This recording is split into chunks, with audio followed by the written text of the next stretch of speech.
So there are 4 questions in here. First question, in our efforts to lose our ego and leave our self-centeredness behind, do we risk losing also the good aspects of ourself, such as our morals, that have been firmly rooted in our ego self-personality through our upbringing? In the process of this spiritual growing up, we are leaving the self-centered life behind and enter into the divinity life. When you entered this divinity life, or Tathagata, or Anuttara Samya Sambuddhi, or Nirvana, or Tathagata Gabba, whatever you name it, enter into divinity, enter into something that we don't know how to speak of it, we just attach a name to it. When you are in that divinity, it's like perfect, which already include all the good morals that you have. So why worry about leaving all these good aspects of you when you leave the self-centered? The self-centeredness is egoistic. And if you have seeds of compassion, seeds of benevolence and all that, it's even purer than that in the divinity. So don't worry about it. When you get to the pureness of it, it's all-inclusive, it's all-embracing. It's something that is inconceivable. You can't even think of. Maybe what you think are your morals, maybe those aspects of morals are tainted. You don't even realize it. Maybe the morals that been rooted in you, which you think was already rooted in you, they contain bad roots that you don't even notice. But in that divinity, there's nothing but pure, nothing but oneness, nothing but is free from all imperfections. So don't worry about it. When you get there, it's absoluteness. It's suchness. It's so many terms created for it. It's Tathagata, is Buddha Tathagata, it's Taratta, is Anuttara Samya Sambuddhi. Anuttara is the top. Anuttara is nothing is on top of that. And it's right. It's Bodhi. It's realization. It's complete enlightenment. It's nirvana. In that, it's pure. It's suchness. So don't worry. If you're leaving that, you're leaving all your pollutants behind. You're leaving all your mental afflictions behind. And enter into that spiritual growing up, the spiritual odyssey, the spiritual path that you're walking. So that answers the question. I want to achieve the wisdom of the third eye. Another question now. I want to achieve the wisdom of the third eye like Subhuti did. What does this mean, and how many lifetimes would this take me? Wisdom of the third eye. What our eyes can see, our present eyes, are extremely limited. There was a disciple of the Buddha. I forgot his name, but I will check it out. Disciple of the Buddha. And when he was first ordained, he did not work very hard. He was not diligent. He was quite lazy, and he practiced, but he didn't practice diligently. So he was admonished by the Buddha. The Buddha said, you have to work hard. Otherwise, you will be slothful in your practice, and you won't achieve, you won't get anywhere. So after listening to the Buddha, he started to change. He worked extremely hard. He worked day by night. He didn't go to sleep. He just worked 20 hours per day and continuously working, meditating, and refining himself and following the practice. He worked so hard that he hurt his eyes. He went blind. He couldn't see anymore because he didn't go to sleep. For years, didn't go to sleep. So he couldn't see. And he was so grief-stricken. I worked very hard. Now I ruined my eyesight. I can't see anymore. I had my eyesight before. Now I didn't have it. So the Buddha comforted him by saying, you can practice the third eye. There is that invisible eye there, which is totally more powerful than your physical eyes. So the third eye, of course, this method basically is to purify your thought. It's just like following every thought, purifying your thought, watch every thought. And when you get to that nirvana stage, then you obtain the third eye. When the Arahant obtained the third eye, he could see everything. Physically, he's still blind. Physically, he couldn't see. But then, when he entered into meditation, he could see not only this world, he could see the outer world. He could see space. That's called the wisdom eye, the third eye. The eye that is so powerful that the physical eye has no comparison to it. So train that third eye. How to train that third eye? That third eye comes from the purest mind. When the Arahant enters into meditation, he could see millions of miles away. The third eye, the wisdom of the third eye. Not just the third eye. Some people practice meditation and obtain supernatural ears, supernatural eyes, supernatural. The mano consciousness become supernatural, recalling millions of miles, millions of lifetime in the past, and projecting into seeing the future too. But he could only do that in meditation. Physically, he still couldn't see. But if he wanted to see, he entered into meditation and he could see everything. The mind is powerful. Our mind is extremely powerful if you get to the real mind. So how do you practice the wisdom of the third eye, of the Subhuddhi? Get into Samatha and Vipassana. Samatha and Vipassana. How do you get into Samatha? Get into Samatha by meditation, by creating an object so that you don't have any desultory thought. When your mind is at peace, the power comes. And practice Vipassana. So in other words, you follow the Buddha's teaching, purify your mind, purify every one of your thoughts, then slowly it will lead you to the third eye. In detail, we still have to talk about it. And you have to practice meditation. You practice meditation, and the third eye will come. You can see everything. The physical eyes are extremely limited. And also our physical eyes only exist in this lifetime. When you pass away in this lifetime, no more eyesight. The physical eyes don't exist anymore. But that spiritual eyes will exist forever, in eternity. That's the power. That physical eyes will lead you to enlightenment, will lead you to see without obstruction. So we still have to talk more about this wisdom of the third eye. So next question. What's the meaning of the very last stanza of the mealtime chant? So the mealtime chant, the last gata is 三德六位供佛是生 it's already been translated. 三德六位, with food of the three merits and the six flavors, we make an offering equally to Buddhas and Sanghas and the sentient beings of the Dharma realm. It's all translated in here. At our mealtime, we wish all sentient beings to practice dhyana as they enjoying a repast and to be filled with bliss in Dharma. That means we finished meal and we enjoy the taste of it. It has a lot of merits, and when we are feeling these merits, we're also thinking of practice.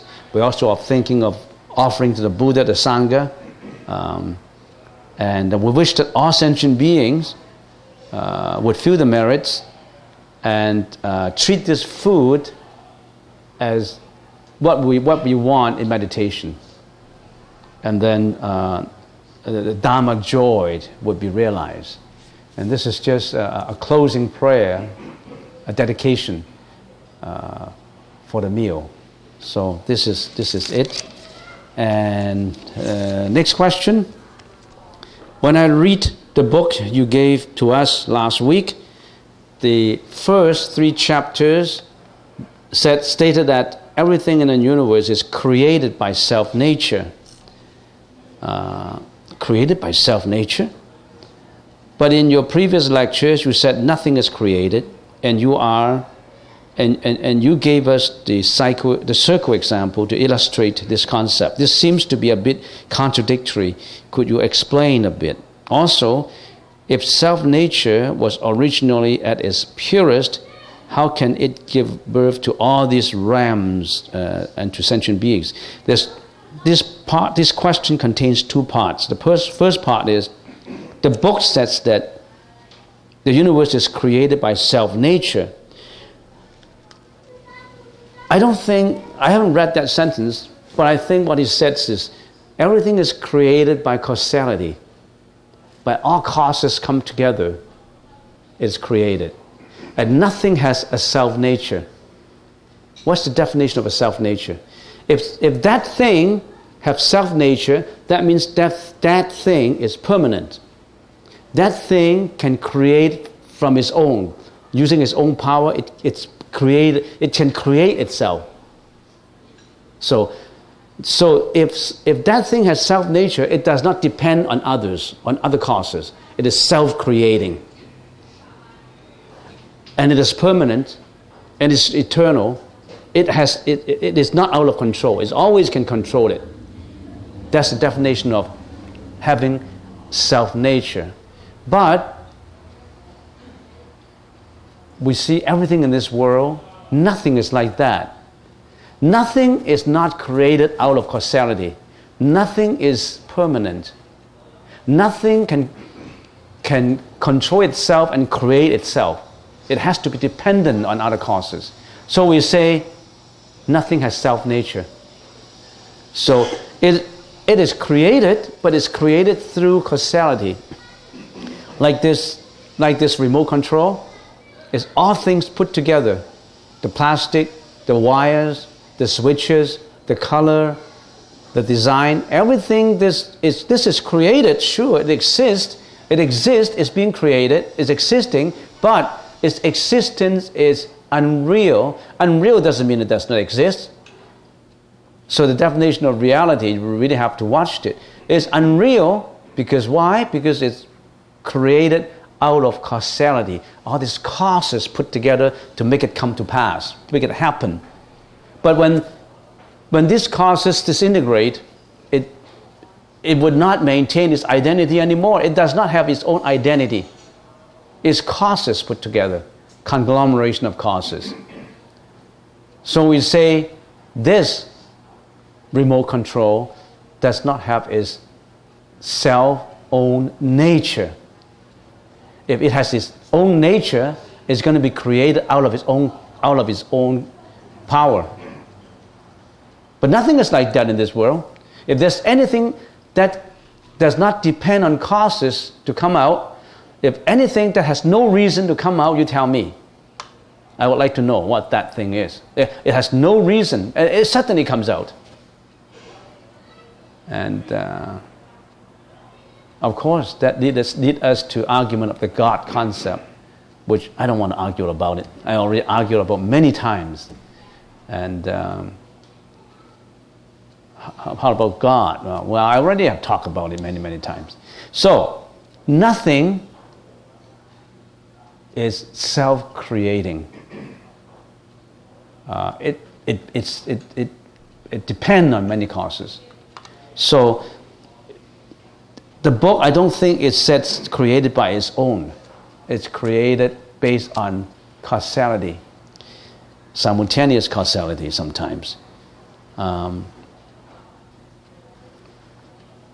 So you may have misunderstood that paragraph.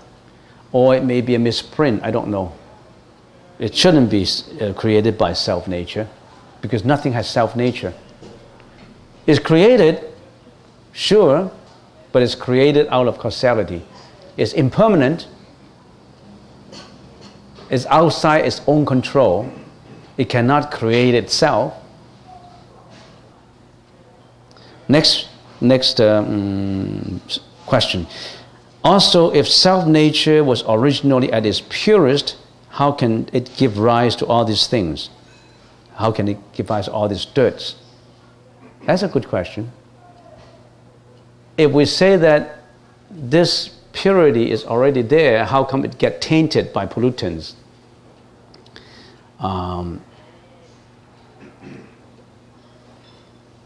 If we look at the sea as an example, all these waves come up, very wavy. And why are there waves coming from in the ocean? Why are there waves? There are waves because the wind blows. The wind blows. If there's no wind, there's no wave. There's the wind blowing the sea. So waves, wave becomes very wavy. And we say, where does the wind come from? Why is there waves? Waves because of the wind. Wind comes because of variety, myriad of causes, of reasons that is very difficult to trace. Even if you are the most expert scientist, you cannot trace why, where does wind come from? You ask scientists. Scientists can say, oh, because of this current here and this humidity here, and they can only give you generalizations as to wind coming to this direction. But they don't know where wind comes from.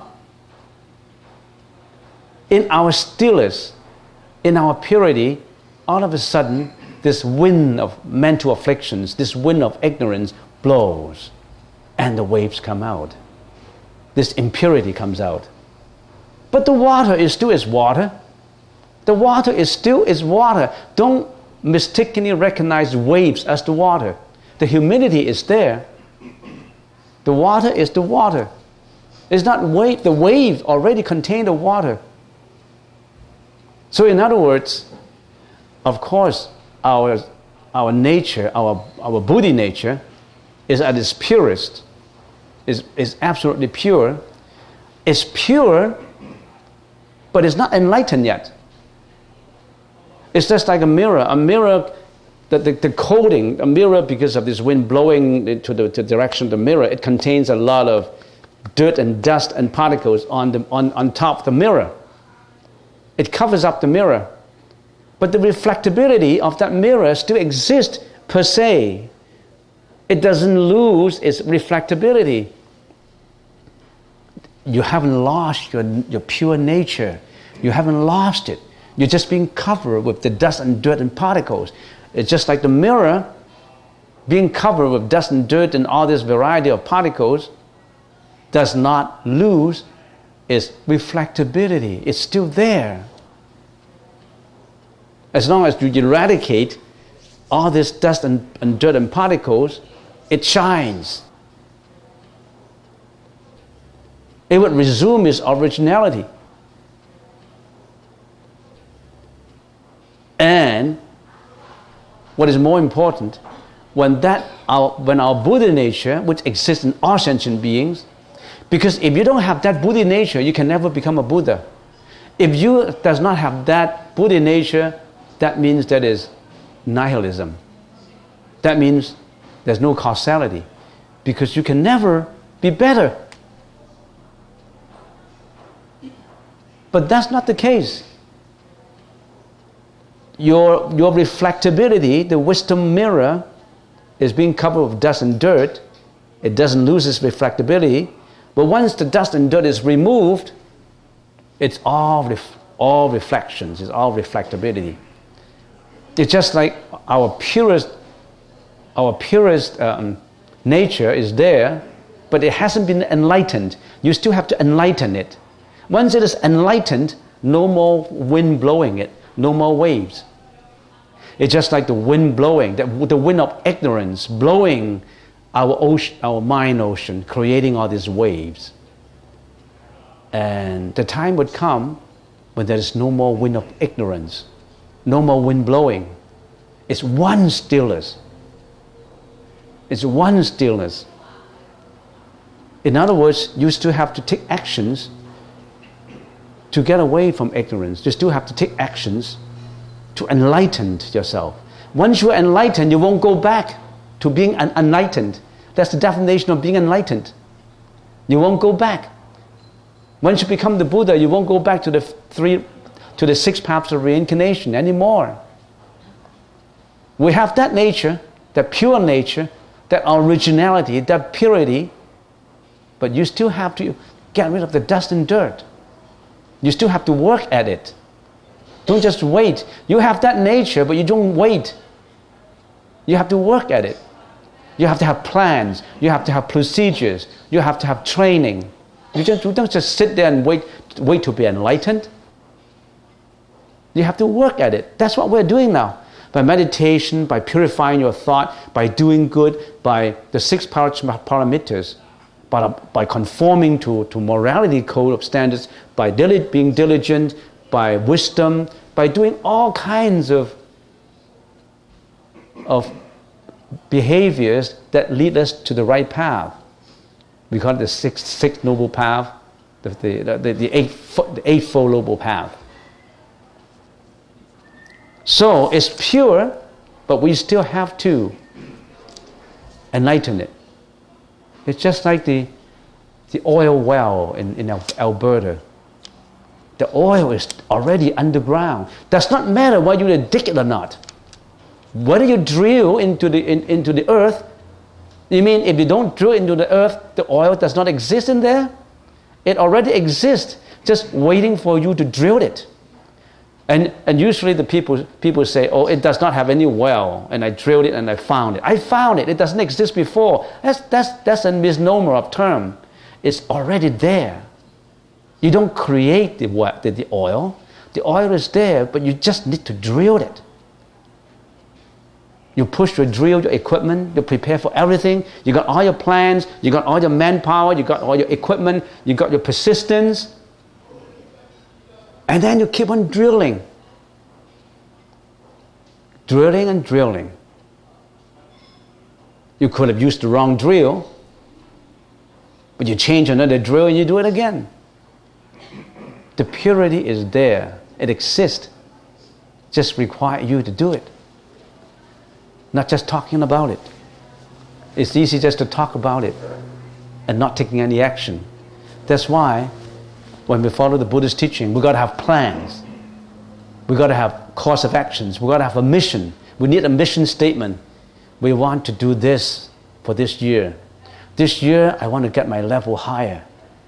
This spiritual growing up, I want to elevate it. You've got to have plans. You've got to have training. You've got to have procedures. You've got to have mission statements. It's just like doing anything.